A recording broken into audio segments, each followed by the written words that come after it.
جاءت في كتب المسلمين سنة وشيعة روايات تذكر لنا أن موت عبد الله علامة قريبة لقيام المهدي أو القائم عليه السلام. في كتاب 250 علامة، العلامة رقم 88 بعنوان حكم الحجاز، يروي عن مسند أحمد عن النبي صلى الله عليه وآله وسلم يقول: يحكم الحجاز رجل اسمه على اسم حيوان، إذا رأيته حسبت في عينيه الحول من البعيد، وإذا اقتربت منه لا ترى في عينيه شيئا. يخلفه له أخ اسمه عبد الله، ويل لشيعتنا منه. عادها 3: بشروني بموته أبشركم بظهور الحجة. عن الإمام الصادق عليه السلام في البحار في الجزء 52 الصفحة 210: لا يكون فساد ملك بني فلان حتى يختلف سيفان لبني فلان، فإذا اختلفوا كان عند ذلك فساد ملكهم. وعن أبي بصير قال: سمعت أبا عبد الله عليه السلام يقول: من يضمن لي موت عبد الله أضمن له القائم. ثم قال: إذا مات عبد الله لم يجتمع الناس بعده على أحد، ولم يتناهى هذا الأمر دون صاحبكم إن شاء الله، ويذهب ملك السنين ويصير ملك الشهور والأيام. فقلت: يطول ذلك؟ قال: كلا.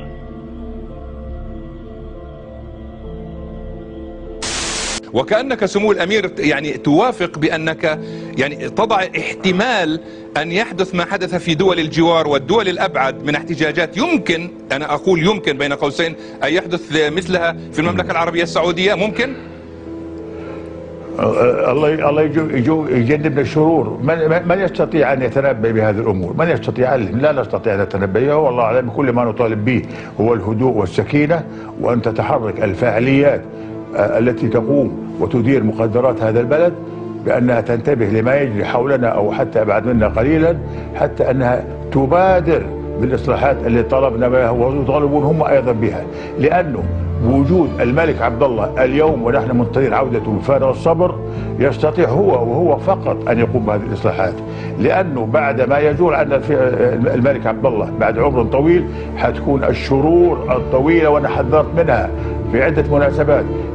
الذي سيأتينا هو المستقبل الغامض، نريد أن تحل هذه المشاكل في حياته. وهذا هو السؤال سمو الأمير. في الواقع ما يقال بأن هذه الاحتجاجات والتغييرات التي تشهدها المنطقة العربية والسعودية، يعني على جانب هذه المواقف، يعني هي تراقب أيضا في هذه الحالة، تتسم أهمية إضافية في السعودية بالنظر إلى اعتلال صحة الملك وولي العهد والحديث عن الخلافة في السعودية. مثلا هل موضوع الخلافة محسوم بالسعودية؟ يا سيدي، العقل السليم مرتبط بالجسم السليم، والله أعلم بمقدرات التي يفرضها علينا الله سبحانه وتعالى. ولكن نعتقد الوقت الحاضر وجود عبد الله اللي هو محبوب ومقبول من الشعب يستطيع أن يقوم بهذه الإصلاحات، ولا يستطيع غيره، لأنه غيره أيضا لا يؤمن بهذه الإصلاحات. فلذلك نرجو أن يتم هذه الإصلاحات بوجود الملك عبد الله وينجزها. وطبعا كل امر يتم بالراي والاخذ الراي الاخر. طب اسمح لي سمو الامير ان اتوسع قليلا، لان هذه نقطه مهمه. تقول هو الوحيد الملك عبد الله الذي يستطيع ان يقوم بهذه الاصلاحات وغيره لا يؤمن فيها، يعني انت تتحدث عن افراد داخل الاسره المالكه لا يؤمنون بهذه الاصلاحات، صحيح؟ أنا ذكرت في بداية حديث أرجو أن لا تحرجني، أنا أتكلم بصوت عالي وصريح، وعلى الآخرين أن يفهموا هذا القصد. وأنا لا أتكلم عن آخرين، أتكلم عن عبد الله بن عبد العزيز الذي هو مقبول ومحبوب من الشعب السعودي، وفي استطاعته أن يقوم بهذه. In Kathy O'Brien's memoirs titled Transformation of America, she mentions in it her experiences as a mind-control sex slave and intelligence agent. She also mentioned certain operations she conducted in the Kingdom of Saudi Arabia and her sexual encounters with King Fahd, brother of King Abdullah. The President of the United States gives his word to King Fahd. Bush told Kelly, "Well, I'm kind of like Mr. Rogers when he makes his puppet move and talk, like your daddy does with Elmer. Only I'm like Mr. Rogers because I have lots of puppets, only mine are people. I even have a king, just like Mr. Rogers. I pull the strings and I talk through them. They say my words and we create all kinds of exciting adventures. Right now I'm building the New World Order. The stage is set and I have hold of everyone's strings. I need you to help me. Together we can pull your mother's strings too." I was escorted to the hotel where I was to be prostituted to King Fahd. I had been exposed to him sexually before, but this was my first time with him and his 5 young girls. Physical likeness characteristics strongly suggested that these Saudi Arabian girls were his own children, their ages ranging from approximately 10 to 20 years old, indicating the genie in the bottle programming of which Fahd was familiar. I bowed and said, "Your wish is my command." Fahd's first wish was for information, which I told him I would deliver later at the meeting. Fahd disrobed and his girls removed my dress. Then they prepared me as ordered by washing me with their tongues, while the youngest briefly performed oral sex on him.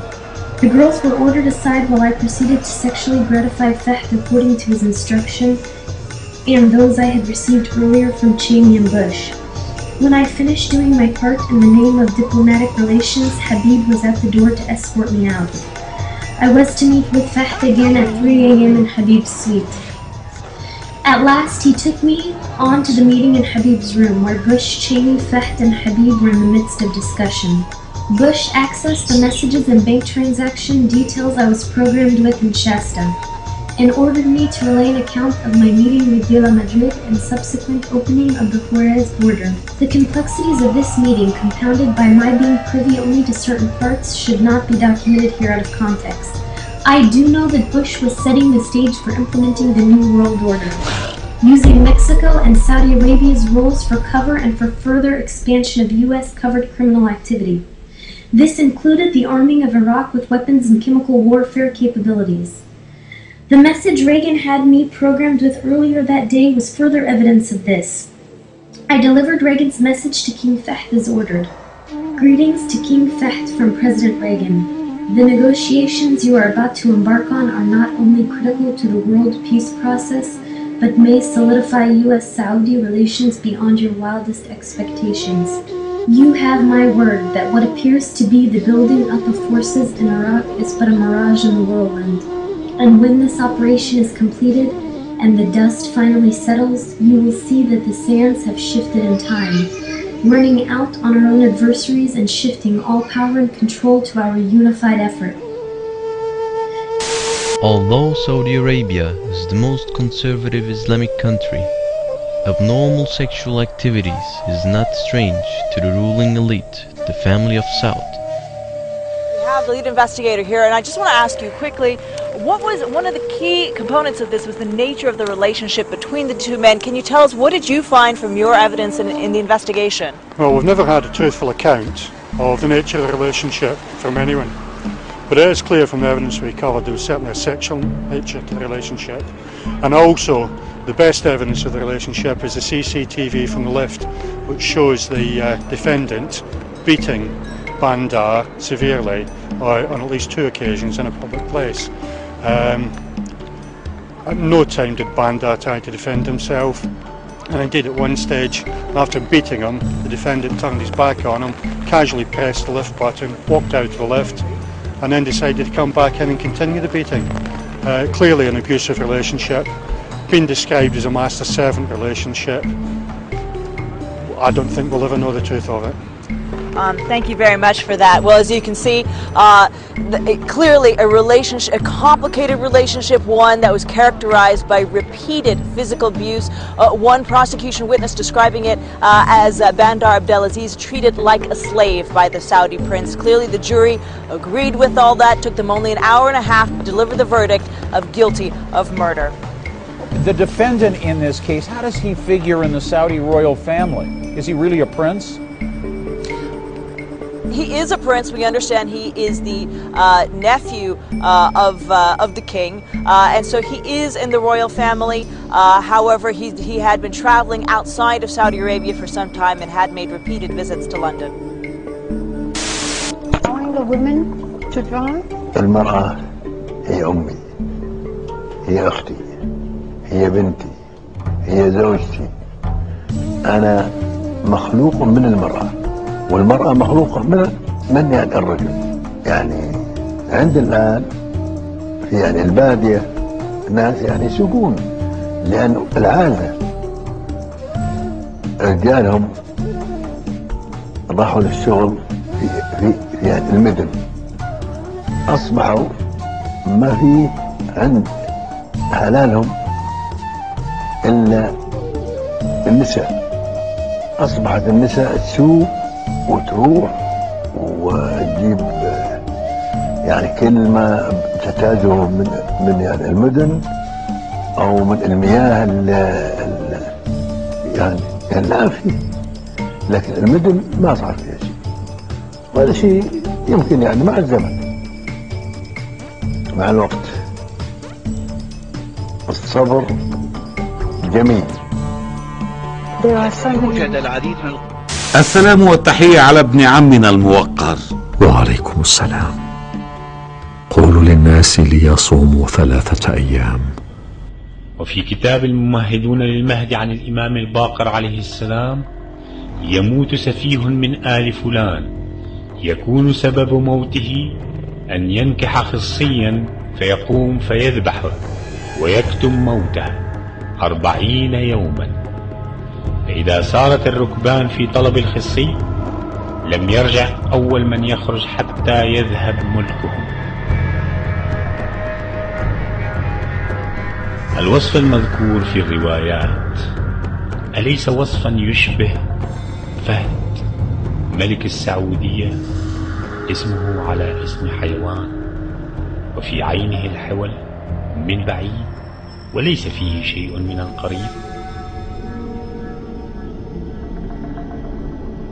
وليس من السهل أن تجتمع هذه الصفات في شخص وقد حكم بعده أخوه عبد الله. فإذا كان كذلك فلم يبق من الرواية شيء سوى خبر موت عبد الله.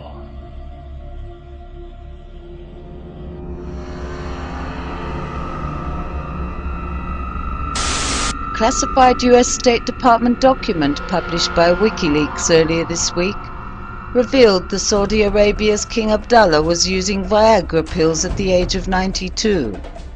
The document was a cable sent from the American Embassy in Riyadh in 2008 and stated the king was apparently 10 years older than previously assumed.